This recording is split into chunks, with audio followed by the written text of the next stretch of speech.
Hello friends, स्वागत आहे तुमचं व्ही&एम महाराष्ट्रीयन स्टाईल किचनमध्ये। आज आपण करणार आहोत ज्वारीचे नूडल्स। याकरता तुम्हाला विकत वगैरे नूडल्स आणायची गरज नाही, घरीच पौष्टिक असे ज्वारीचे नूडल्स तयार होतात। यासाठी रेसिपी शेवटपर्यंत बघा। आपण 1 वाटी ज्वारीचं पीठ घेणार आहोत। त्यात चवीपुरतं मीठ ॲड करून मिक्स करून घ्यायचं आणि ते मळून घेण्यासाठी आपण गरम पाणी वापरणार आहोत। गरम पाणी कशासाठी, तर ज्वारीला पुरेसा चिकटपणा नसतो, त्यामुळे त्याची आपण उकड काढून घेणार आहोत। त्यामुळे आपण त्यात पाऊण वाटी गरम पाणी ॲड करून घ्यायचं। गरम पाणी ॲड करून ते चमच्याने मिक्स करून घ्यायचं। आता गरम असल्यामुळे आपण ते हाताने मिक्स करू शकणार नाही, त्यामुळे ते चमच्याने पूर्णपणे मिक्स करून घ्यायचं आणि ते पीठ 10 मिनिटासाठी रेस्टला ठेवून द्यायचं। साधारण 10 मिनिट नंतर याचं झाकण उघडलं। पीठ जे असं थोडंसं कोमट झालेलं असतं ते हातानं मिक्स करून घ्यायचं। पीठ थोडंसं सैलसर वाटलं तर यात ज्वारीचं कोरडं पीठ आपण ॲड करू शकतो।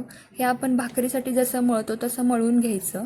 आता या पिठाचा लांबट असा गोळा तयार करून घ्यायचा आणि चकलीसाठी किंवा आपण शेवयासाठी जो सुरिया वापरतो त्यात हा गोळा भरून घ्यायचा।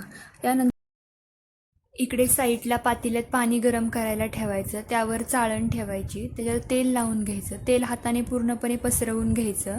त्यानंतर सुर्याने त्यावर शेवया पाडून घ्यायच्या।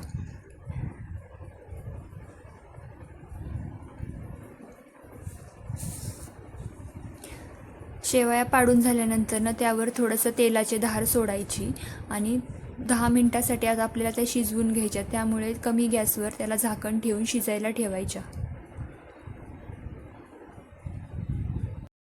10 मिनिटानंतर शेवया शिजल्यानंतर त्या अशा सेपरेट करून घ्यायच्या आणि त्याचे बारीक तुकडे तयार करून घ्यायचे। त्याचबरोबर साईडला आता कढई तापायला ठेवायची। कढईमध्ये तेल टाकून घ्यायचं, त्यात लसूण टाकायचा। लसूण थोडासा परतून झाल्यानंतर त्यात आलं ॲड करायचं। त्यानंतर हिरवी मिरची नंतर आपण उभा चिरलेला कांदा, यात तुम्ही बाकीच्या भाज्या पण ॲड करू शकता, ढोबळी मिरची, कोबी। आत्ता माझ्याकडे अवेलेबल नाही आहेत त्यामुळे मी त्या ॲड केलेल्या नाही आहेत। थोडंसं मीठ टाकून हाय फ्लेमवर परतून घ्यायचं। त्यात आता आपण red chilli sauce, green chilli sauce, थोडासा टॉमॅटो सॉस ॲड करणार आहोत।